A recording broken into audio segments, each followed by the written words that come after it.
Chapter 4 3 Cliffs. Hiking up to the bay near the cliff's edge took them only 3 hours more.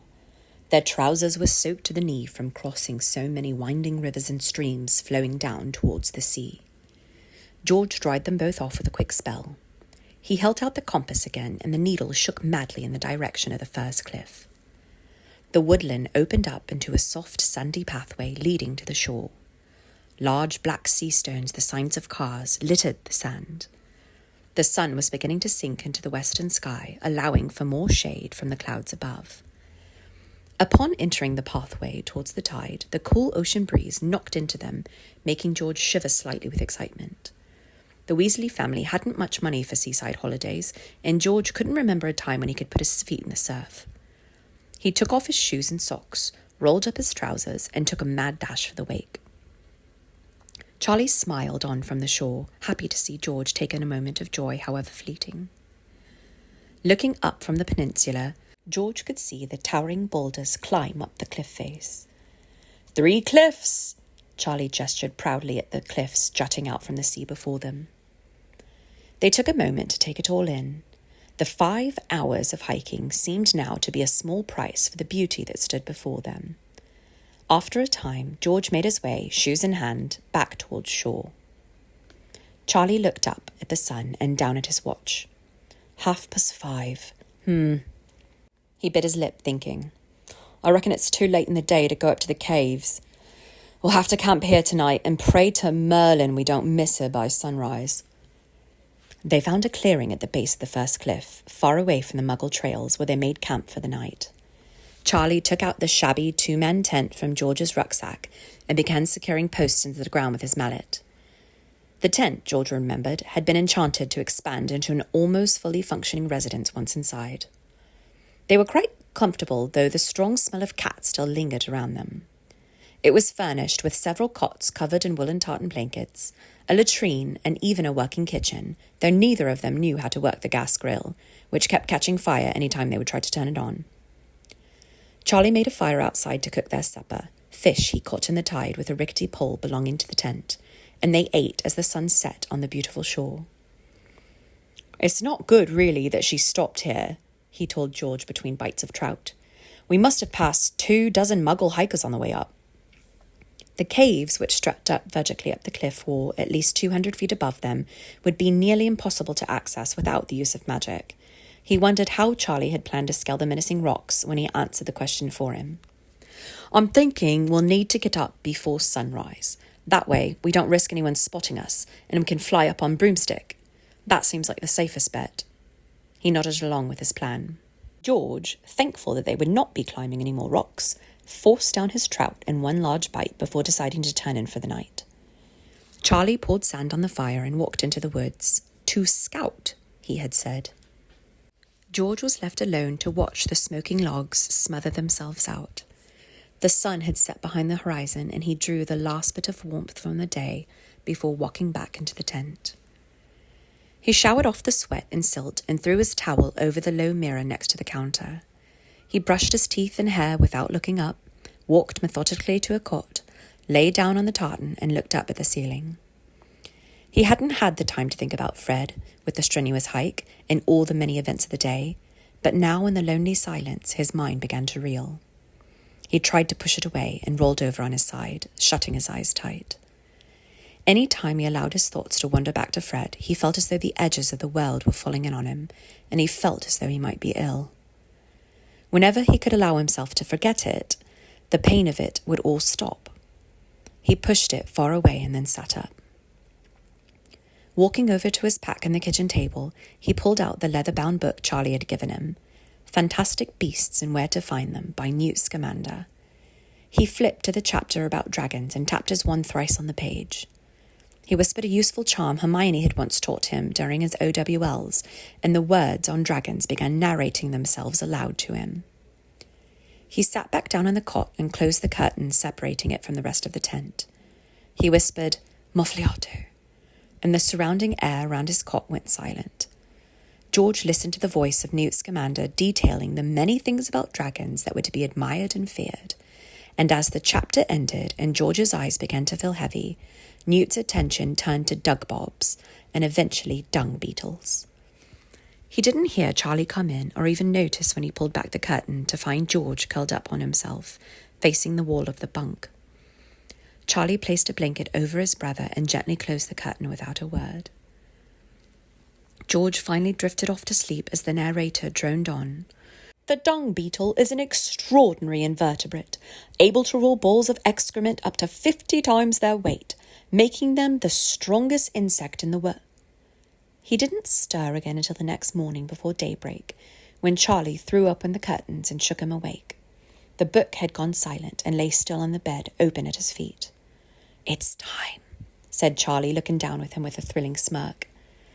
They woke up and dressed before the sun. Charlie rummaged through the cabinets in the kitchen and found some stale muesli. They ate quickly before walking into the moonlit clearing. "These cliff faces are just littered with caves and crevices. Perfect hiding spots for a dragon," he told George as they looked up high on the rock wall. "There should be a series of openings we can get through that should lead us up to the interior. That's where the bigger caves are. We just need to get up there to scope it out and find a safe way in." Charlie handed George his broom and they both took off, careful to fly as close to the cliff as they could as not to be spotted by any muggles taking an early morning wee in the woods. They reached the top in seconds and dismounted onto the ledge of the first cave. Its entrance was a very narrow hole in between two fallen boulders. It was too small for even George to squeeze through, much less an enormous green. "Rats," said Charlie. He looked down the narrow walkway that jutted out over the cliff.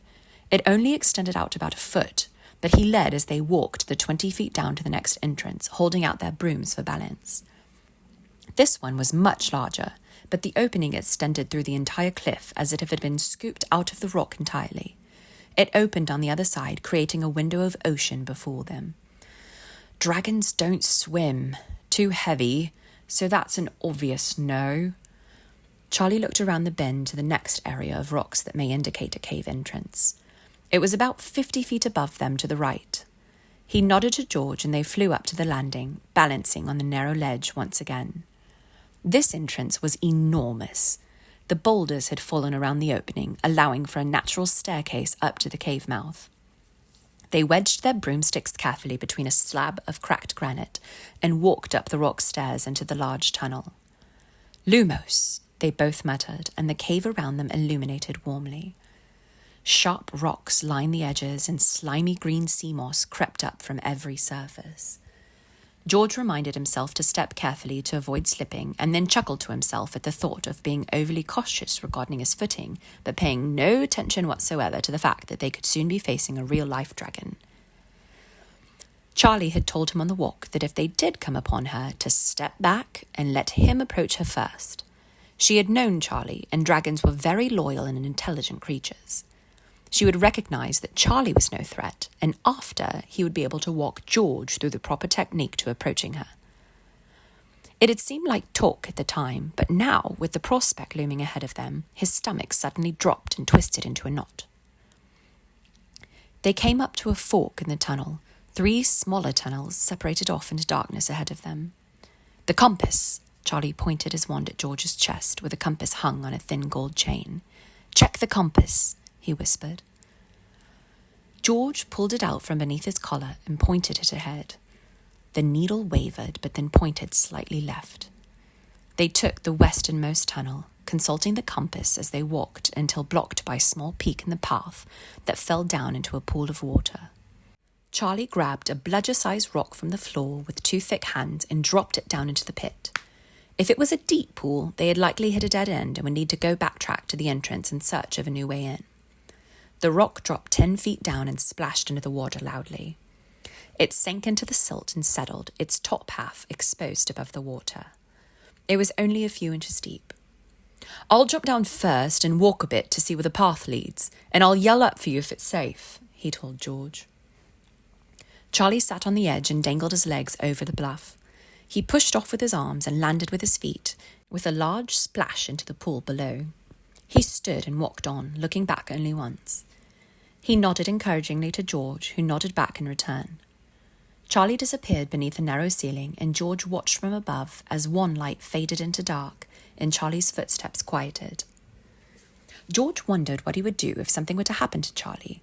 Apparate back to the burrow for help, probably, he thought, though he didn't think anyone in his family were equipped for this kind of rescue. Bill, maybe, he guessed, when he heard footsteps returning. "It goes on for a while. Should be safe if you want to hop on down," echoed Charlie's voice. George followed suit, leaping down into the shallow pool and stood up, shaking the water from his sleeves. They walked down the tunnel until the water seeped into the ground and gave way to rich black soil mixed with silt and white sand. It began to descend steeply, and the floor turned from rubble and rock to a soft, mossy dirt. The temperature dropped greatly, and they continued deep below the earth's surface.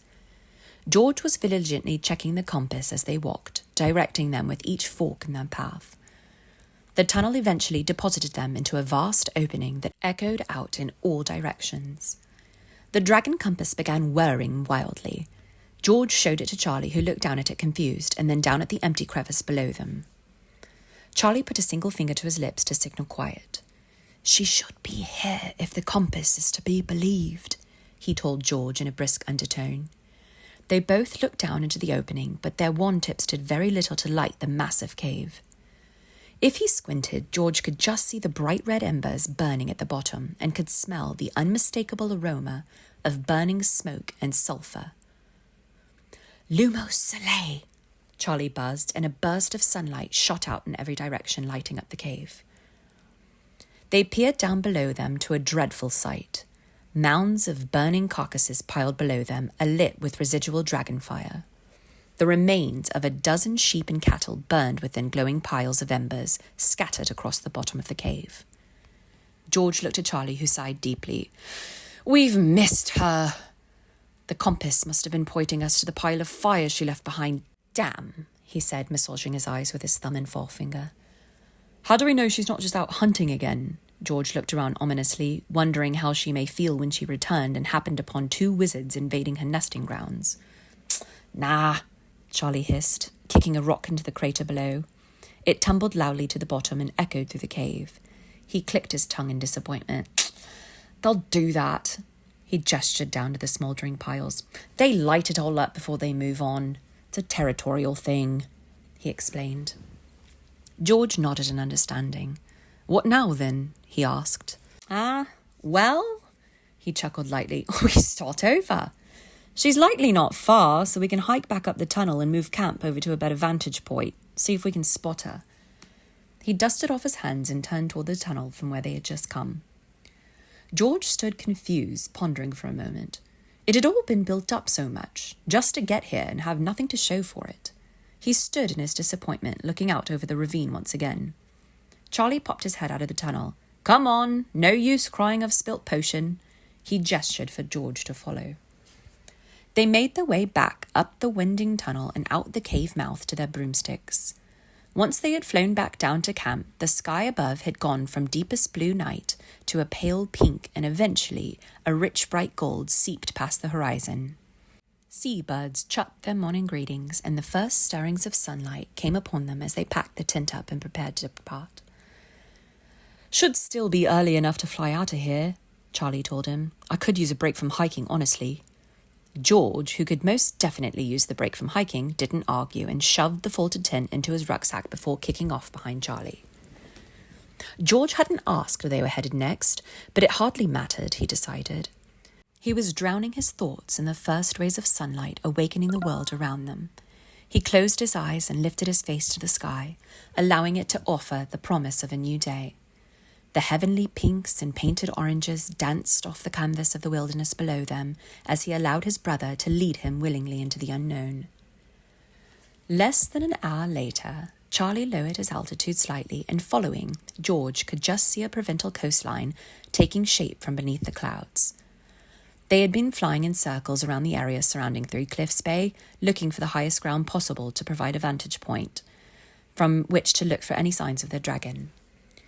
Charlie steered his broom back up to the cover of the clouds and pointed down to a peak on a small mountain range well out of the side of the village and the neighbouring roadways. He motioned behind him, indicating their descent. They landed on top of the mount near the highest point. Several old-looking English oak trees grew off the side of the mountain, their branches twisting great pointed leaves towards the sunlight. Charlie held onto a branch to lean way over, looking into the distance. He turned, looking far east and then west towards the other coastline. "Way that way," he pointed, "is the other coast where I've found her a permanent nesting spot. We'll need to get her back that way eventually." He shielded the sun from his eyes and looked puzzled. "If we can ever find her, where is she?" When Charlie had seemed satisfied that no dragon was flying around the countryside in broad daylight, he finally hopped down from the rock where he stood and turned to George, stumped. "Well, call me a doxy, I'm properly baffled," he said, looking at his brother with fists on his hips. He decided that they would go into the village to check for leads. Perhaps some of the muggles had seen her in the early morning and would be gossiping about it in the local shops. They dropped down behind some hills, cradling the village, and Charlie skidded to a halt. He shoved their broomsticks into the pack carelessly and was just closing the flap when a pair of muggle hikers waved a friendly good morning. They muttered a greeting in return and set off up the hill. Their visit to the village added no further clues, and with winter nowhere in sight, the air between them quickly changed from that of excitement to mild defeat. As it would be, it seemed the eminent dragon had eluded them once again. With no other directives before them, Charlie resolved to backtrack towards the lighthouse near Cardiff where they had started their journey. They were able to easily apparate back to the cliff top over the Bristol Channel, but were disappointed to find no trace of their elusive dragon, Gwynter. Whilst back at the lighthouse, Charlie was able to procure a copy of the Daily Prophet, hoping for any news of dragon sightings. He scoured the paper front to back while George decided to clear his head and go foraging the dunes for sandwort and ghost crabs, hard to find items in England for anyone keen on potion making. One may as well work when one is trying to clear one's mind of misery, he decided. With his hands full of bristles, the impending nightfall urged him back towards the lighthouse, where he found a slightly agitated Charlie sitting in the armchair, sulking with ire. George wiped his feet on the mat outside the bedroom door and began pressing his herbs between overlapping pages of parchment and stuffing them into his copy of Fantastic Beasts. Charlie walked over from the chair, tapping the paper combatively with a thick finger, showing George the headline. The article showed the head of the Aura Office, Gawain Robards, shaking a scolding finger at the camera and pushing a crowd of reporters outside the London entrance to the Ministry of Magic. George recognised the street where their father had taken them through the entrance using a phone booth. His thoughts snapped back to Charlie, who was looking at him dazedly. George said quietly, putting down the book and turning to Charlie. Charlie went on to explain that following the many celebratory events around the country, the officers of magical law enforcement were now mitigating massive breaches in the statute of secrecy. One group on the Isle of Skye lit up an entire community centre with everlasting fireworks following the end of the war. Another group broke into the ruins of Gringotts to rescue its colony of indentured nifflers, and in protest had let them loose in Aberflagley, much to the dismay of its muggle population. While celebrating the well-earned victory of the last few decades, it's certainly understandable, I must remind our community that the very strict secrecy laws set into place in order to protect us all, Charlie recounted of Roberts. Now listen, here, we have had to perform several hundred memory charms on muggles in the last week alone, and it must end here. Rejoice, certainly, but... Charlie grunted in frustration. George didn't understand the fuss. What did it matter to them if the ministry had to obviate all those muggles? He didn't see how it related to their dragon in the least. That's not all it said Charlie through gritted teeth. Robards, that twat, Charlie spat, has officially disbanded my department following the statute of secrecy crisis, meaning I'm officially released from my assignment. So what? We pack up now, that's it? George asked. He didn't have much capacity for disappointment with all the grief taking up space in his consciousness, but he did feel bad for Charlie, whose life was moulded around chasing dragons. If he had lost his position for good, he could certainly understand his ire. Charlie threw the paper to the floor and sat back down in the cushy armchair. He dropped his head to his hands. George worried that he may cry, which furthered his own discomfort. He struggled to find the right words and took a hesitant step forward, but Charlie bounced back up and looked towards George, who stopped relieved. They're sending Dragon Research and Restraint Bureau blokes out to round the rest of them up quickly, as they said, as to minimise further muggle entanglement. Charlie used air quotes around the last few words and got up, began pacing around the room, and then sat back down again. George decided to sit too and steadied himself on the edge of the bed, waiting for Charlie to go on. This is going to make it damn near impossible to find her with the ministry mucking about. He ran his hands through his thick curls in agitation. George was no longer sure if Charlie was talking directly to him or aloud to himself. Idiots with their clipboards and their shiny shoes, deciding... Charlie stood up again and commenced his pacing. Wouldn't even know where to begin. No field work. Still more pacing. Going to manhandle them. Don't even know the first thing, that lot. He suddenly stopped, looking to the ceiling as if he were willing a directive from above. Deep crevices formed in the corner of his eyes, and he let out a reserved sigh. That's that, then. Gotta do it. George was squeamishly reminded of their brother Percy, who made it a habit of muttering his internal struggles off to himself. He felt a surge of pity for Charlie, for the loss of his assignment, yes, but mainly for having just compared him to Percy. So we pack up then? George asked. No! Charlie looked at George, overwrought with frenzied determination. We get there faster, he said resolutely. George, once again, felt the familiar torment of peevish unease settle in his stomach. Their father, Arthur, had always been employed at the ministry and therefore had raised them to respect wizarding laws under threat of going to Azkaban prison. In his youth, George may have believed that mild misbehaving could land him a one-way ticket to Azkaban, but now he could hardly think something like this would merit prison time. Still, a lifelong maker of mischief, he was surprised at his own apprehension. Isn't that illegal? He asked. Charlie shrugged. Not illegal, per se. What I mean is, they haven't yet passed laws forbidding the capture of wild dragons, but I mean I haven't even properly been dismissed, so they can hardly know where to find me, do they? He turned to George in earnest. Look, I know you have a proper business and you can't just risk it all to trail after me. Charlie looked at him, finally still waiting for a response. His fury had subsided and left a look of solitude which saddened George. He suddenly remembered that Charlie had early mentioned none of his team had come back to Wales following the battle. Had they all decided to stay behind to pick up the broken pieces of their lives after the war? Had Charlie been the only one remaining who still cared about the fate of the dragons they were trying to save? Had his friends paid the ultimate price for their role in the battle? Charlie hadn't told him why, and he wasn't sure he wanted to know. He saw the loneliness behind his brother's gaze and was suddenly brimming with emphatic resolve not to leave Charlie alone in his cause. He knew how it felt to live with the hollow loneliness left by grief. He yearned to be able to talk to Fred, to tell him all that's happened, to feel connected to him. Fred would surely have jumped at the opportunity to best the ministry, find the dragon and be part of such a daring undertaking. The connection they had shared since birth was slipping away with each passing day. His heart ached for his brother. He pushed the thought down even deeper, shuddering from the mental effort. Charlie launched into speech, but George interrupted him. No, I'll do it. Let's do it. I don't give a toss about what the ministry thinks. I'm not Dad. I'm not Percy. Light shone from behind George's gaze as the brothers made eye contact and shared a beguiled grin. All right then, Charlie said, beaming. Let's do it. Let's find our dragon.